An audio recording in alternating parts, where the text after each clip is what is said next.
मुलांनो, ऐकायची का आज नवीन गोष्ट? आजची गोष्ट आहे आजी आणि भोपळ्याची. एक घनदाट जंगल होतं. त्या जंगलामध्ये खूप वेगळे प्राणी राहत असत. हत्ती, माकडं, चिमण्या आणि खुंखार वाघ. अशा या जंगलामध्ये एक छोटंसं गावही होतं. या गावातली माणसं या जंगलामधल्या प्राण्यांना घाबरून राहत असत. तिथं एक झोपडीमध्ये एक आजी राहत होती.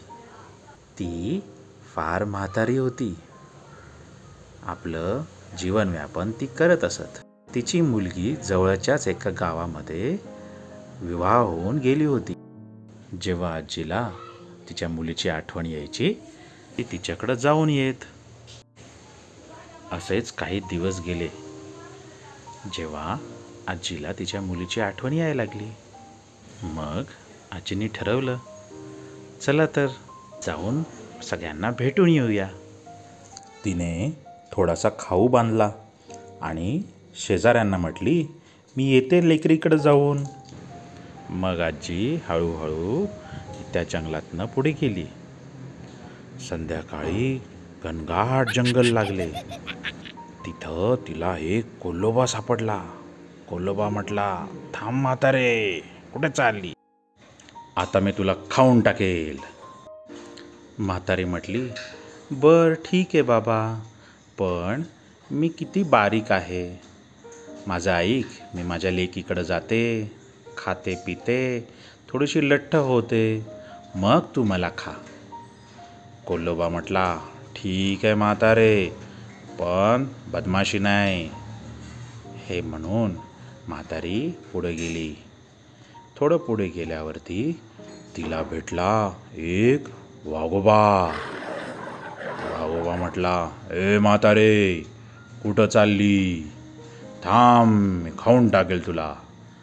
म्हातारी म्हटली, अरे बाबा, मी एवढी बारीक, मला खाऊन तुझं काय भागणार? माझं ऐक, मी लेकीकडे जाते, खाते पिते, आराम करते, थोडी लठ्ठ होते, मग तू मला खा. वाघोबा म्हटला, ठीक आहे, मी वाट बघतो. असं म्हणून म्हातारी हळूहळू लेकीच्या घरी पोहोचली. लेकीला भेटल्यावर दोघांना खूप आनंद झाला. दोघांनी खूप छान गप्पा मारल्या, जेवले आणि सगळे सुखाचे दुःखाचे क्षण एकत्र घालवलेत आणि आपल्या नातीसोबत छान खेळली, आराम केला. असे काही दिवस निघाल्यावर ती आपल्या मुलीला म्हटली, आता मी जाते बाळा, जर जगले तर भेटू परत. हे ऐकून तिची मुलगी खूप दुःखी झाली. म्हणाली, आई असं का बोलते? मग तिने सगळी हकीकत आपल्या मुलीला सांगितली. तिची मुलगी फार चतुर होती. तिने तिच्या आईला मोठा भोपळ्याचा बगीचा दाखवला आणि त्यामधील एक भोपळ्याला कोरले व आईला त्या भोपळ्यामध्ये बसवले आणि निरोप दिला. तिची आई हळूहळू जंगलात निघाली. चल रे भोपळ्या टुनुक टुनुक, चल रे भोपळ्या टुनुक टुनुक. थोडं पुढे गेल्यावर तिला तो कोल्होबा भेटला. कोल्होबा म्हटला, ए भोपळ्या, तू बघितलं का म्हातारेला? तर ती म्हातारी म्हणाली, अरे बाबा, म्हातारी वातारी मला नाही ठाऊक, मी तर एक भोपळा. असे म्हणत म्हातारी निघाली. चल रे भोपळ्या टुनुक टुनुक, चल रे भोपळ्या टुनुक टुनुक. कोल्होबा तिच्या मागे निघाला.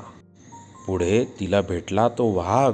वाघ म्हणाला, ए म्हातारे, कुठे चालली?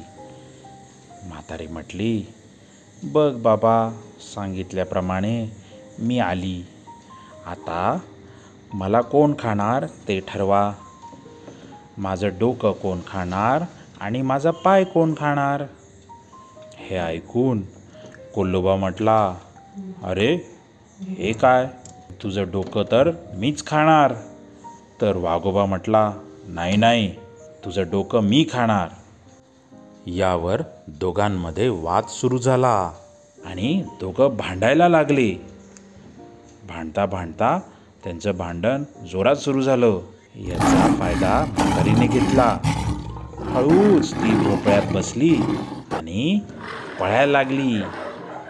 चल रे भोपळ्या टुनुक टुनुक, चल रे भोपळ्या टुनुक टुनुक. अशा प्रकारे म्हातारी आपल्या घरी पोहोचली आणि छान जीवन व्यापन सुरू केलं. आवडली का मित्रांनो आजची कहाणी? या गोष्टीचा तात्पर्य आहे बुद्धीचा आणि चातुर्याचा छान वापर करावा. धन्यवाद.